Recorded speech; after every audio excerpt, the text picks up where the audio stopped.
وقتوں کی نماز کے علاوہ اور بھی کچھ نمازیں ہیں جن کو پڑھنے سے بہت زیادہ ثواب بھی ملتا ہے اور دنیا میں بھی اس کا فائدہ اللہ کی طرف سے ملتا ہے۔ انہی نمازوں میں سے ایک خاص نماز ہے تہجد کی نماز، جو اصل میں رات کے اخیر وقت میں رات کا 3 حصہ کیا جائے، 2 حصہ جب گزر جائے تو آخری حصے میں تہجد کی نماز پڑھی جاتی ہے۔ تہجد کی نماز کم سے کم 2 رکعت اور زیادہ سے زیادہ 12 رکعت حدیثوں میں اس کا ذکر ملتا ہے۔ کم سے کم 2 پڑھے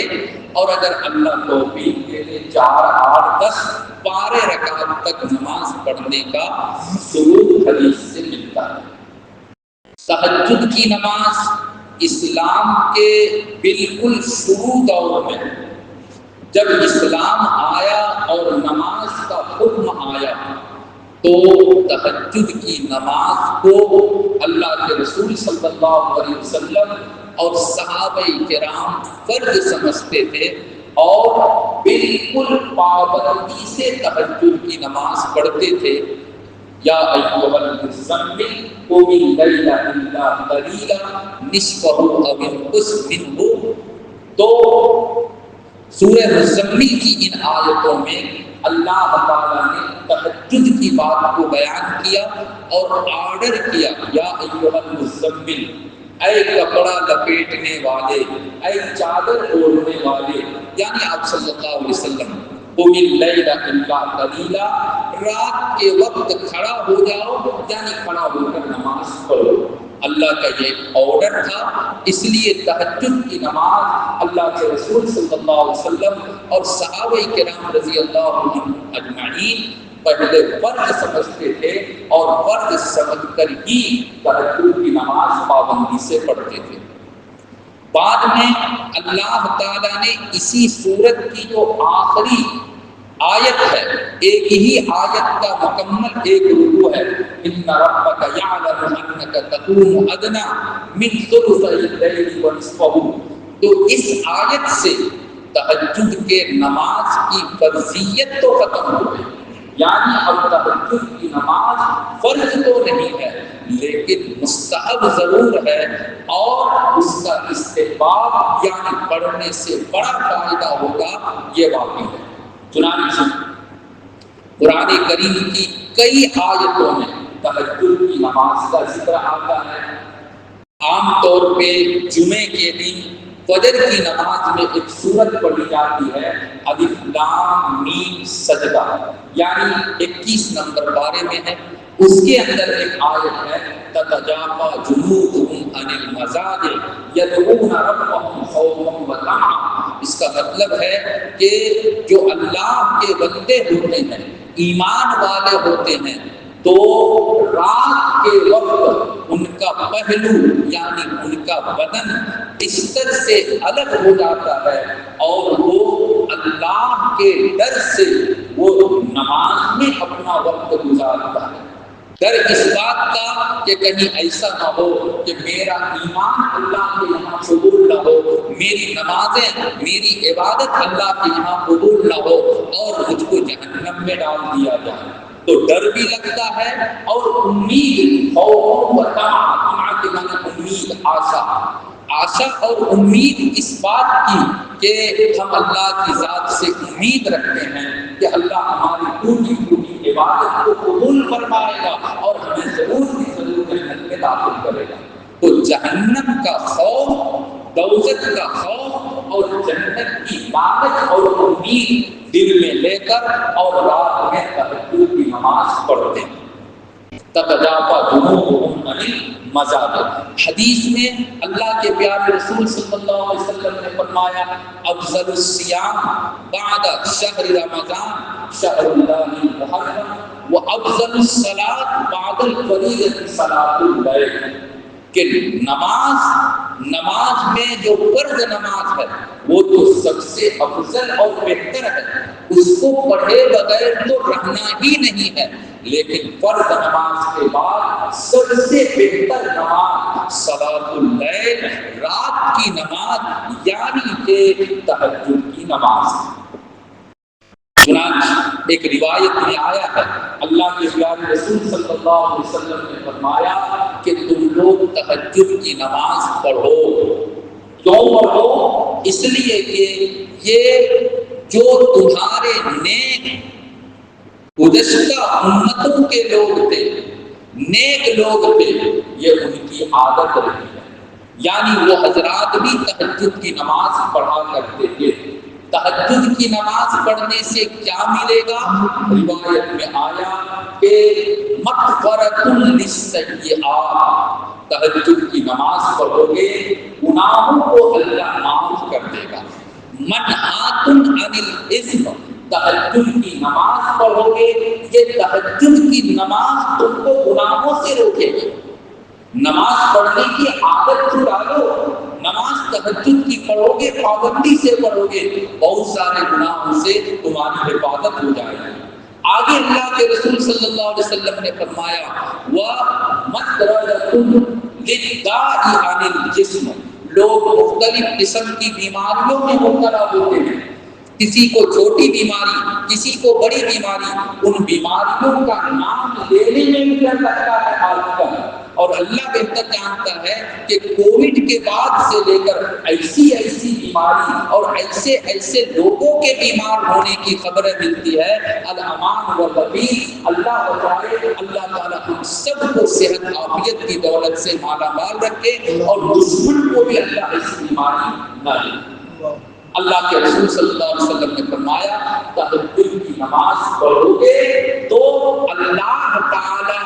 اپنے فضل سے، اس نماز کی برکت سے تمہارے جسم کی بیماری کو بھی دور کر دے گا، جسم کی شریر کی بیماری بھی دور ہو جائے گی۔ اس لیے تہجد کی نماز کا اہتمام کرنا چاہیے۔ اب کیا ہے، کوشش تو اس بات کی کریں کہ رات کے آخری حصے میں، مثال کے طور پہ فجر کا وقت اگر 3:50 یا 45 پہ یا 40 پہ ہوتا ہے تو کم سے کم 20-25 منٹ پہلے اٹھ جائیں، اور اٹھنے کے بعد وضو استنجا وغیرہ سے فارغ ہو کر اور کم سے کم 2 رکعت ورنہ 4 رکعت اللہ جل توفیق دیتے ہم لوگ تہجد کی نماز پڑھیں۔ کیوں؟ ایک روایت میں آتا ہے کہ رات کے آخری حصے میں اللہ تعالیٰ سمائے دنیا پر نزول فرماتا ہے، یعنی جو سب سے پہلا آسمان ہے اللہ یہاں نزول فرماتا ہے اور اعلان کرتا ہے، اور یہ کہتا ہے کہ ہے کوئی توبہ مانگنے والا، ہے کوئی توبہ کرنے والا، میں ان کی توبہ کو قبول کروں گا، ہے کوئی مغفرت طلب کرنے والا، میں ان کے گناہوں کی مغفرت کروں گا، یعنی ان کے گناہوں کو معاف کروں گا، ہے کوئی اپنی ضرورت کو میرے سامنے پیش کرنے والا، میں اس کی ضرورت کو پورا کروں گا۔ اللہ تعالیٰ دینے کے لیے تیار، لیکن ہماری اور آپ کی حالت یہ ہے، اللہ معاف کرے، خاص طور پہ یہ جو ایک موبائل کا ایک زمانہ اور ایک دور آیا، رات کو 1 بجے 2 بجے اس کے بعد تک موبائل چلانا، نیٹ کا غلط یوز اور استعمال کرنا، اور اس کے بعد تہجد تو دور کی بات، فجر کی نماز سے بھی، فجر کی نماز میں بھی مسجد خالی اور ویران کرنا۔ میرے بھائیوں، تہجد کی نماز کا اہتمام کریں گے، کوشش کریں گے تو کم سے کم فرائض پابندی سے ادا ہوگا، اور اگر ہم تہجد کو چھوڑیں گے تو آہستہ آہستہ فرض سے بھی دور ہو جائیں گے۔ تہجد پڑھنے کا اتنا ثواب ہے، وہ تو میں نے آپ لوگوں کو بتلایا، لیکن جو لوگ بیچارے تہجد نہیں پڑھ سکتے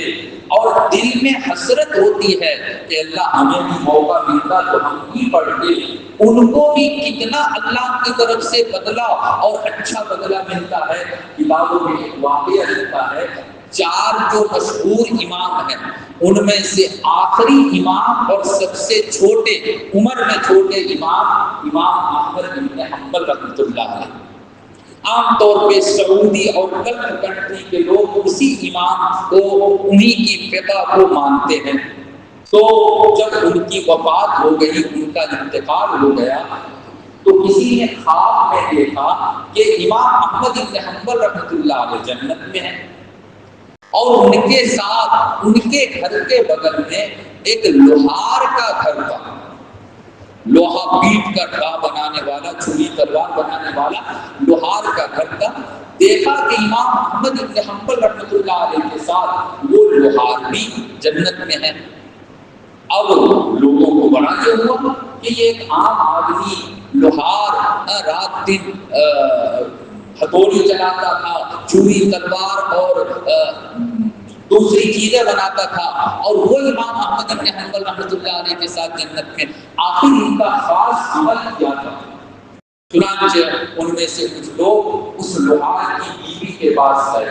اور جا کر پوچھا، تو ان کی بیوی نے کہا نہیں، میرے شوہر کا، میرے ہسبینڈ کا کوئی ایسا خاص عمل نہیں تھا، بس وہ نماز وغیرہ پڑھ لیتے تھے۔ بعد میں پتا چلا، جب زیادہ معلوم کیا تو کہا ہاں، ان کے اندر دو باتیں بڑی عجیب و غریب بات تھی۔ میرے بھائیوں سنا تھا، بڑی عجیب و غریب بات تھی۔ ان کی بیوی نے کہا کہ جب وہ ہتھوڑی چلاتا تھا، یعنی لوہے پر مارتا تھا، ہتھوڑی کو اٹھایا کہ اب لوہے پر ماریں گے، اور اسی وقت مؤذن نے اللہ اکبر کی آواز لگا دی، یعنی اذان شروع ہو گئی، ہتھوڑا اوپر ہے، اذان ہو جاتی تھی، وہ لوہے پر نہیں مارتے تھے بلکہ وہیں پیچھے کی طرف ہتھوڑا کو چھوڑ دیتے تھے۔ مطلب یہ ہے کہ جب مؤذن اذان پکارتا تھا، نماز کے لیے بلاتا تھا، تو اب اپنا کوئی کام نہیں، بس نماز کی تیاری کرنا ہے، مسجد جانا ہے۔ ایک کام یہ، دوسرا کام وہ یہ کرتے تھے، ان کی بیوی نے بتلایا کہ ہمارے گھر کے بغل میں امام احمد بن حنبل رحمۃ اللہ علیہ کا گھر تھا، اور وہ رات میں چھت پر، امام احمد بن حنبل رحمۃ اللہ علیہ رات میں چھت پر وہ تہجد کی نماز پڑھتے تھے، قرآن کی تلاوت کرتے تھے، اور ہم لوگ چونکہ گرمی پڑتی تھی بہت زیادہ اس زمانے میں، گرمی کے زمانے میں چھت پر سوتے تھے، تو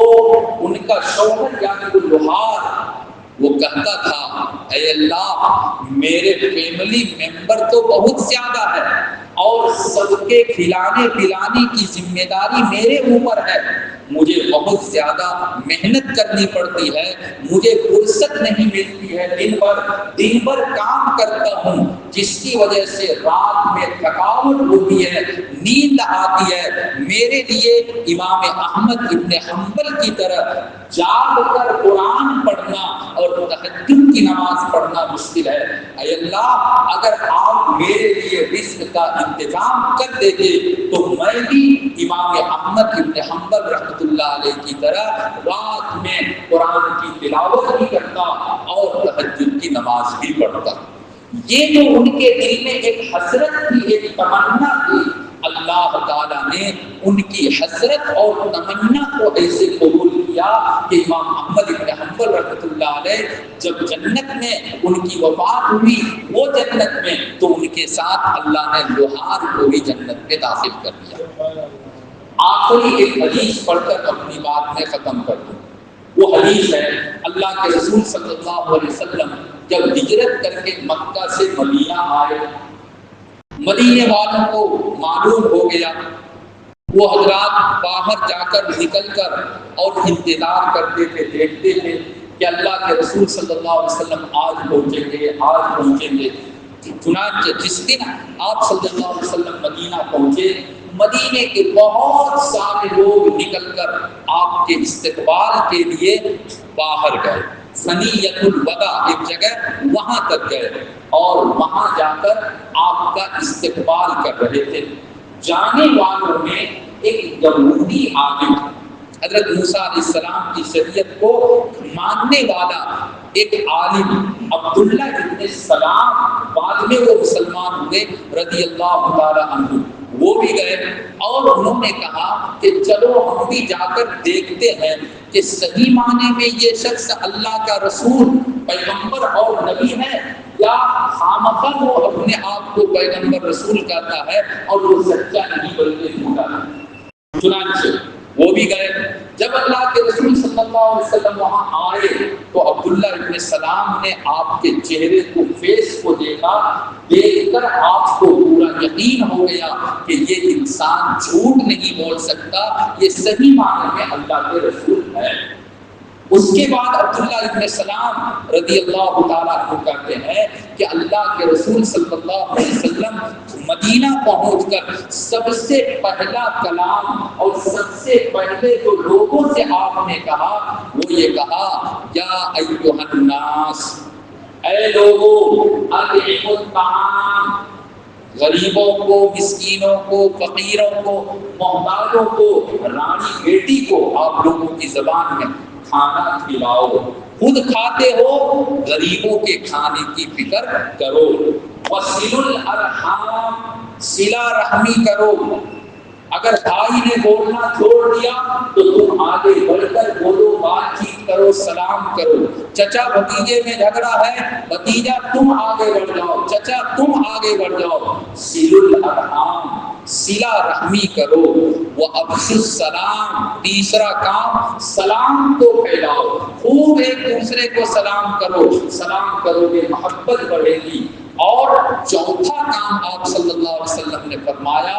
وَصَلُّوا، اور تم لوگ وَصَلُّوا بِاللَّيْلِ وَالنَّاسُ نِيَامٌ، رات میں اٹھ کر تہجد کی نماز پڑھو جب لوگ سو رہے ہوں، اگر تم ایسا کرو گے تدخلوا الجنۃ بسلام، سلامتی کے ساتھ تم جنت میں داخل ہو جاؤ گے۔ یہ چار کام اللہ تعالی ہم سب کو بھی پابندی کے ساتھ تہجد کی نماز پڑھنے کی توفیق عطا فرمائے۔ واخر دعوانا